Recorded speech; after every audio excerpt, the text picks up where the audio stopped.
हाँ जी दोस्तों, तो मैं एक बार फिर से लेके आ चुका हूँ आप लोगों की ख्वाहिश, आप लोगों की फरमाइश पे एक ओवर पावर्ड एमसी का एनिमे। जैसा इस एनिमे का नाम है बर्ज़र्क ऑफ ग्लूटनी, तो ये ग्लूटनी का पूरा मीनिंग चेंज कर पाता है या सिर्फ एक वही साइड किक वाली जो नॉर्मल हमारी ओवर पावर्ड एमसी की जो स्टोरी लाइन चलती है वही बन के रह जाता है। आइए जानते हैं, इस वीडियो में डिटेल में थोड़ा बात करेंगे इस एनिमे के बारे में। और हाँ, ये एनिमे आजकल रील्स पे काफी ज्यादा ट्रेंडिंग पे चल रहा है। आपने ये वाला स्वॉर्ड वाला जो सीन देखा ही होगा, जब ये स्वॉर्ड पिक करता है अपने जाके और वो स्वॉर्ड से बात करने जाती है, ये वाला सीन आपने 110% कहीं ना कहीं रील में देखा ही होगा। तो चलिए आप लोगों को इस एनिमे को थोड़ा डिटेल में बताता हूँ कि असल में है क्या। तो इस एनिमे की जो स्टोरी है वो सेट होती है एक फैंटेसी वर्ल्ड में, जहाँ पे सभी के पास एक कोई ना कोई स्पेशल स्किल्स होती है, जिसके मुताबिक उनको रैंक्स मिलती है, जिनके मुताबिक उनको पोजीशन या फिर जॉब्स मिलती है। और हाँ, वहीं दूसरी तरफ हमारे जो हीरो है, प्रोटैगनिस्ट है, फेट ग्रेफाइट हमारे प्रोटैगनिस्ट का नाम है, जिसके पास स्किल होती है ग्लूटनी।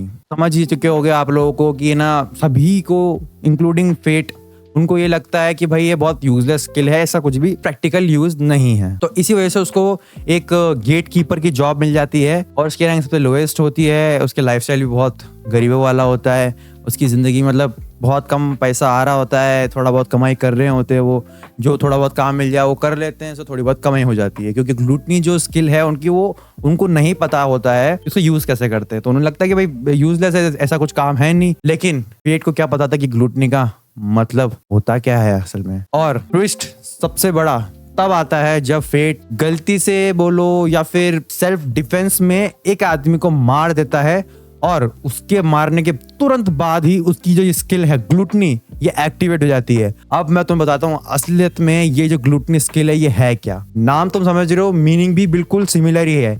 ये स्किल करती ये है कि जिस भी इंसान को फेट मारेगा उसकी पावर, स्किल लेवल, सब कुछ इसके पास ट्रांसफर हो जाएगा। अब सोचो, इतनी ज्यादा ओवर पावर्ड स्किल होने के बाद हमारे फेट भैया रुकेंगे तो है नहीं, वो धड़ाधड़ मारते जाते हैं और लेवल अप करते रहते हैं, लेवल अप करते रहते हैं। तो एक तरह से सोलो लेवलिंग ही मान लो, पूरा सोलो लेवलिंग वाला ही हो गया हमारा, कि सोलो है और वो लेवल अप करे जा रहे हैं। जितने वो इंसान मारते हैं, जितने वो मॉन्स्टर्स मारते हैं, उनकी वो लेवल स्किल सब चुरा लेते हैं और उन पर ट्रांसफर हो जाती है। और ऐसे करते करते हमारी जो स्टोरी है आगे प्रोग्रेस होती है कि अब वो कितना लेवल ऊपर जा सकते हैं और अपनी जिंदगी कैसे ठीक कर सकते हैं। और हाँ, यही चीज देखने वाली होगी कि फेट की जर्नी कैसे रहती है फ्रॉम जीरो टू हीरो। तो मैं अगर एनिमे की बात करूं तो एक्शन सीन्स काफी अच्छे हैं, इसमें सब कुछ मिलेगा आपको, खून खराबा, बदला, मार काट, सब कुछ मिलने वाला है। और काफी अच्छा इसको विजुअलाइजेशन भी दिया गया है, कोई दिक्कत वाली बात नहीं है। आपका एनिमेशन में कोई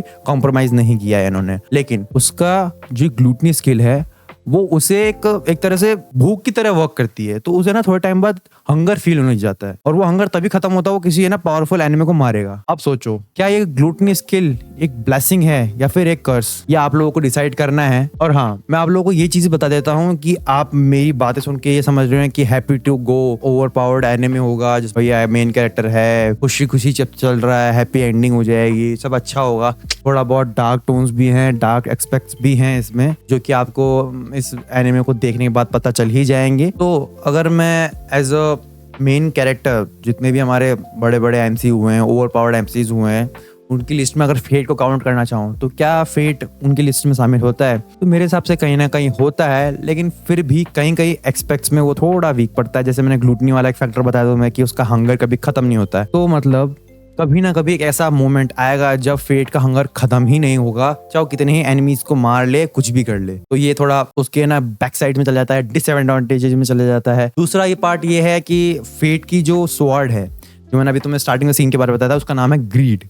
ग्रीड जो है, एक तरह से तुम मान लो ग्लूटनी और ग्रीड एकदम मतलब पैरेलल डुओ है, पार्टनर्स हैं एक तरह के। तो जो ग्रीड है वो एक बहुत डार्क कैरेक्टर बोलूंगा या मेंटर बोलूंगा, ऐसे वर्क करता है फेट के लिए। तो उसी वजह से इसका थोड़ा कैरेक्टर डेवलपमेंट है ना, मतलब शुरू के 5-6 एपिसोड तक तो सब सही चल रहा था, फिर उसके बाद थोड़ा इनको लगा कि वो ट्रैक से इधर उधर हो रहे थे, उनको समझ में नहीं आ रहा था क्या आगे अब इसको कैसे प्रोग्रेस करें। तो ये 2-3 थोड़े कॉन्स और अपने एडवांटेजेस डिसएडवांटेजेस में तुम्हें बता दिए हैं कि एनिमे में क्या क्या चीजें मुझे अच्छी लगी, क्या क्या चीज थोड़ी इधर उधर की लगी। और जहां तक एनिमेशन वाली बात मैं तुम्हें बताई दी थी कि एनिमेशन काफी सही है, मतलब ज्यादा बुरा भी नहीं, ज्यादा अच्छा भी नहीं, सही, मतलब जितना होना चाहिए उतना डाल दिया है।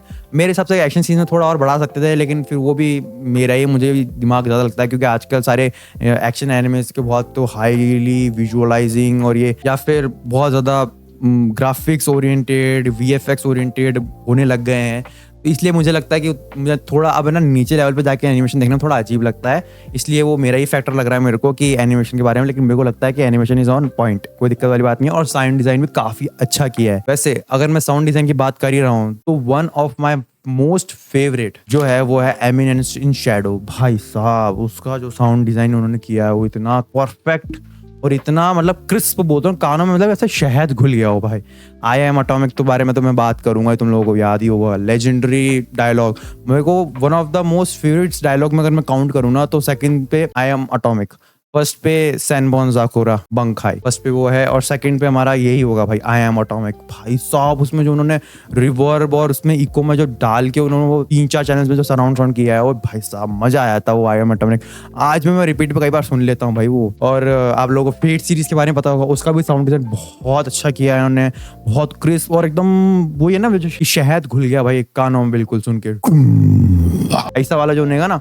उसमें भी फिर उन्होंने रिवर्ब की वो 3-4 लेयर्स बिठा रखी है, उसको और डिजिटलाइज कर दिया, पूरा डॉल्बी बॉल्बी का भी सीन करने लग गए हैं तो साउंड में जो आता है मतलब इधर से शू है ना। तो आजकल मतलब नए जो एनिमे जनरेशन वाले नए जो जनरेशन चल रही है काफी कुछ नए एक्सपेरिमेंट्स कर रहे हैं है ना, चाहे साउंड डिजाइन में हो जाए, चाहे ना ये अपने VFX वाली साइड हो जाए ना, 3D का भी काफी ज्यादा अब यूज होने लग गया है, 3D वाला भी करने लग गए हैं। पर्सनली स्पीकिंग मुझे तो ना 3D अच्छा लगता नहीं, मेरे को ना हैंड ड्रॉन आर्ट स्टाइल जो वो ज्यादा प्रीफर करता हूँ मैं, लेकिन सबका अपना अपना टेस्ट है। अब उनको भी अपना थोड़ा टाइम बचाना है क्योंकि जो हैंड ड्रॉन होता है उसमें टाइम बहुत लगता है ना, और एनिमेशन तो एनिमेशन ही रहेगा। तो बस आखिर में जाते जाते तो मैं यही बोलना चाहूंगा कि बर्ज़र्क और ग्लूटनी एक बहुत ही ज्यादा फन, डार्क, एक्शन और ओवरपावर्ड, इन सब जॉनरा का मिला के एक बहुत फैंटेसी, ऑब्वियसली फैंटेसी भी है, इन सबको जॉनरा को मिला के एक प्यारा एनिमे बनता है और बहुत ही अच्छा एनिमे है। मेरे हिसाब से इस एनिमे का हिंदी डब भी मौजूद है। मेरे काफी ज्यादा जो भाई लोग हैं वो कमेंट्स में आके मुझसे पूछते हैं भैया हिंदी डब है कि नहीं है,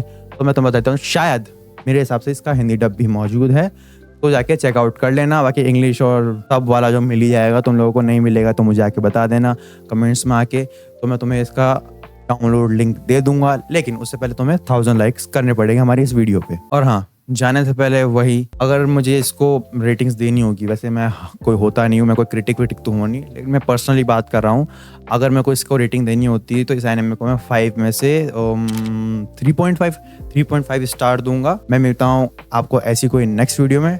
आप ये एक चीज़ करना भूलना मत और ज़रूर आके कमेंट में बताना कि आपको ये एनिमे कैसा लगा। I'm about to go off like a weapon, fuel to the top, got a filled up engine. In my thoughts obsession, I will not stop, no I'm never second guessing. I got a God